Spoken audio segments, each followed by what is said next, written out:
अब बलराम को कृष्ण का रूप धारण करना होगा और कृष्ण को बलराम का। और जब हम एक दूसरे का रूप धारण करेंगे उसके पश्चात करना क्या है ये मुझे नहीं लगता आपको बताने की आवश्यकता है। समझ गया।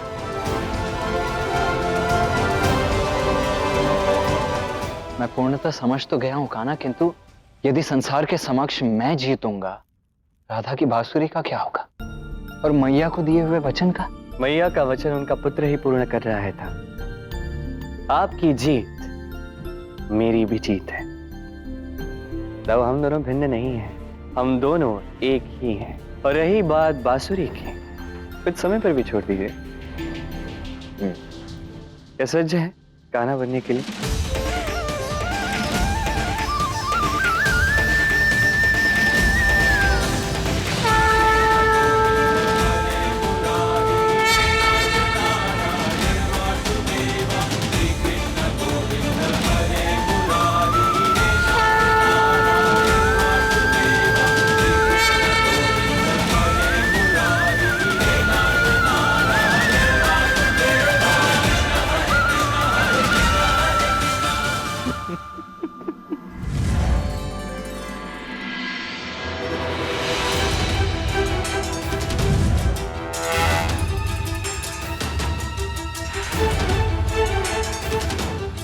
कृष्ण?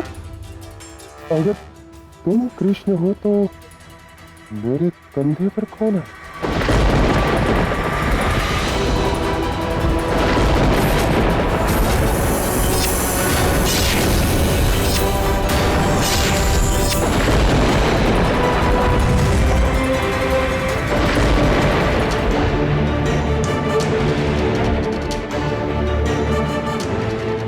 अब तुम्हारा काल शेष नहीं रहेगा प्रलंबासुर, क्योंकि तुम्हारा काल स्वयं शेषनाग है।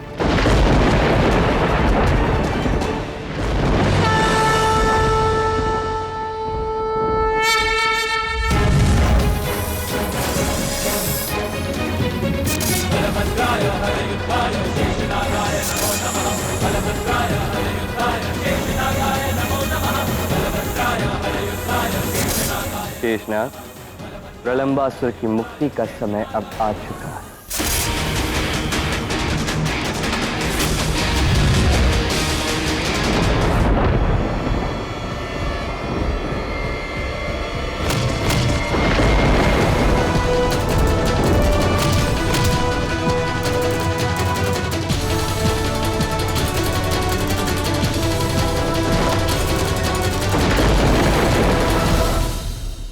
इससे तो मुक्ति प्राप्त हो गई कान्हा, अब क्या?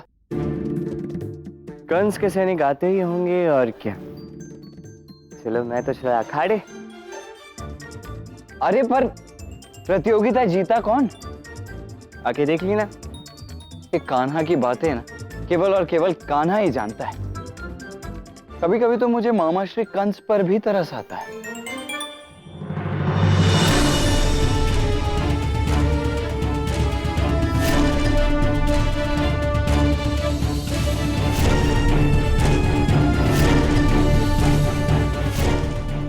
कृष्ण जीता है।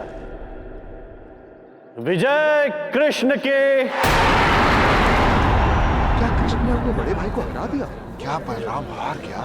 कैसे संभव है? विजय मेरी नहीं, मेरे ज्येष्ठ मेरे बलराम दाऊ की हुई है।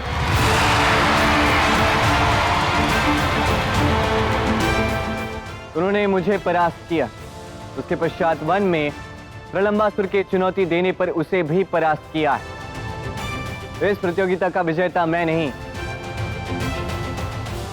बलराम, बलराम, बलराम, बलराम, बलराम, बलराम। ये कैसे संभव है? कृष्ण को मैया के दिए हुए वचन के बाद, बांसुरी को दांव पे लगने के बाद ये पराजित कैसे हो सकता है?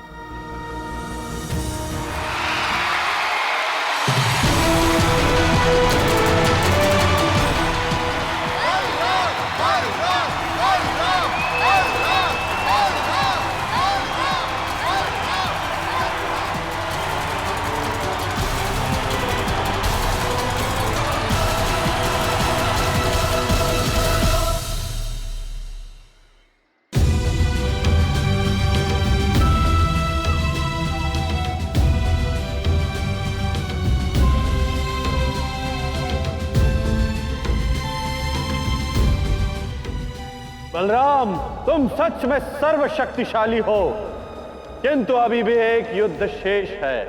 मथुरा के महाराज कंस की स्वयं इच्छा है कि वो विजेता के साथ मल्ल युद्ध करेंगे।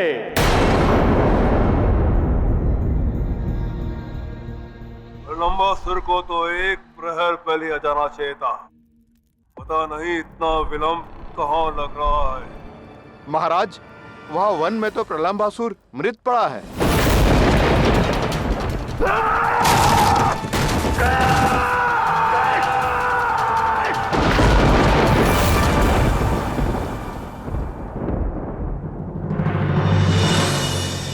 महाराज, मथुरापति कंस तो बिना किसी को सूचित किए यहाँ से जा चुके हैं। लौट गए? महाराज कंस जा चुके हैं, इसलिए इस प्रतियोगिता का विजेता बलराम ही है।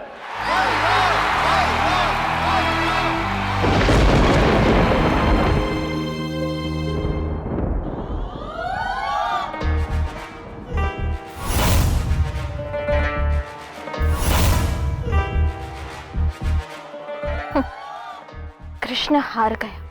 चलो, कम से कम ये बांसुरी तो मेरी हो गई।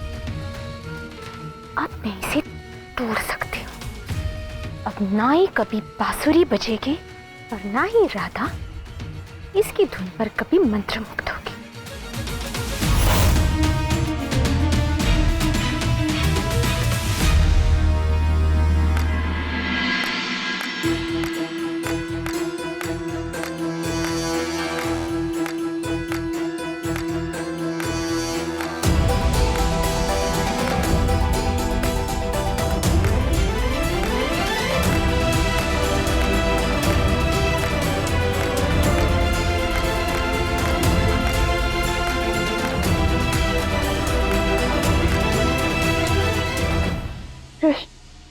यदि तुमने ये बांसुरी स्वयं नहीं दी होती, यदि ये चुनौती मैंने ली होती, तो मैं अब भी इसी क्षण अपना वचन भंग करके कुटिला को रोक देती। किंतु मैं तुम्हारा वचन नहीं टूटने दूंगी।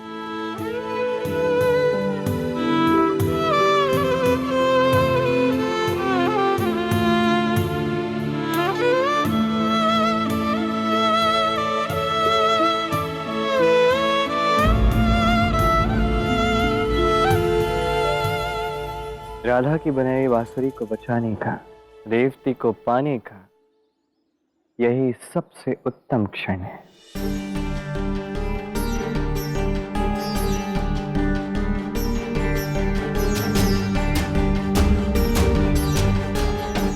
महाराज कुकुद में एक विजेता को यह अधिकार होता है कि वो अपनी जीत किसी के साथ भी बांट सकता है। निसंदेह जीत तुम्हारी हुई है, जो तुम चाहो कर सकते हो। धन्यवाद महाराज। तो मैं अपनी ये जीत अपने अनुज कृष्ण को देता हूं।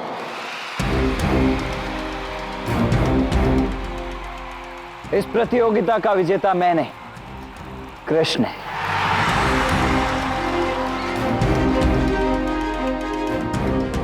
परंतु ये कैसे संभव है?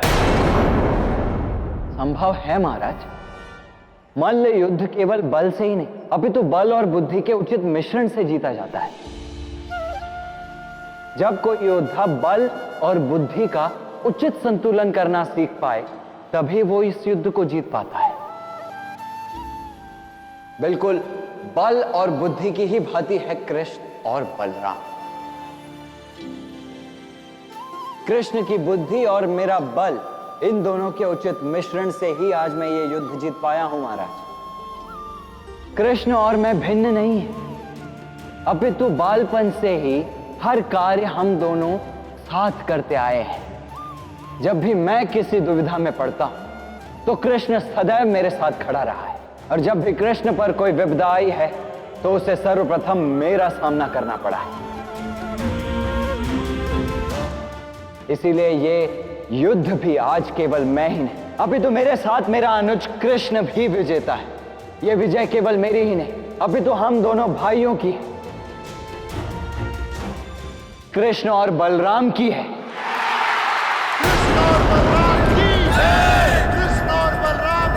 कृष्ण और बलराम की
भोली कुटिला जीजी ये नहीं जानती कि प्रेम की बांसुरी में इतनी शक्ति होती है कि बुराई कितनी भी शक्तिशाली क्यों ना हो उसको तोड़ नहीं सकती। ये कृष्ण की बांसुरी, ये प्रेम की बांसुरी और प्रेम के हाथ में है, आपसे नहीं टूटेगी। जब जीत कृष्ण की हुई है तो भला ये बांसुरी कैसे टूट सकती है?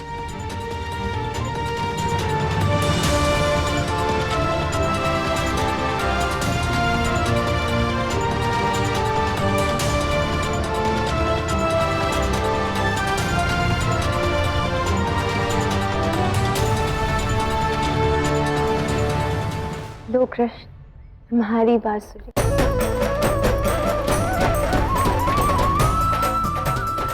मेरी नहीं, हमारी बात सही है।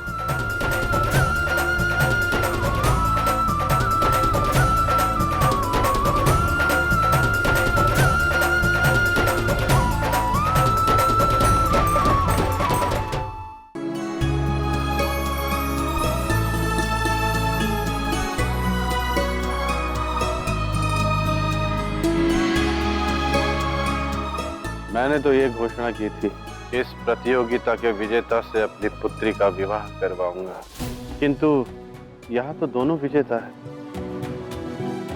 अब मैं अपनी पुत्री का हाथ किसके हाथ में दूं?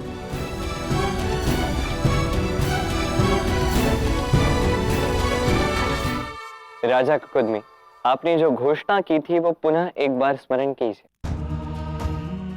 आपकी घोषणा ये थी कि आप अपनी पुत्री का विवाह इस प्रतियोगिता के सर्वशक्तिशाली विजेता से करवाएंगे।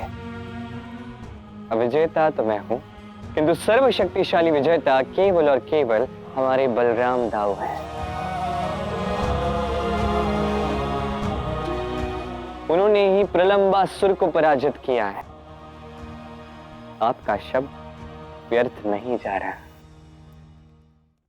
हाँ, हो सकता है भविष्य में ऐसी अनहोनी होने से मैं रोक ना पाऊं।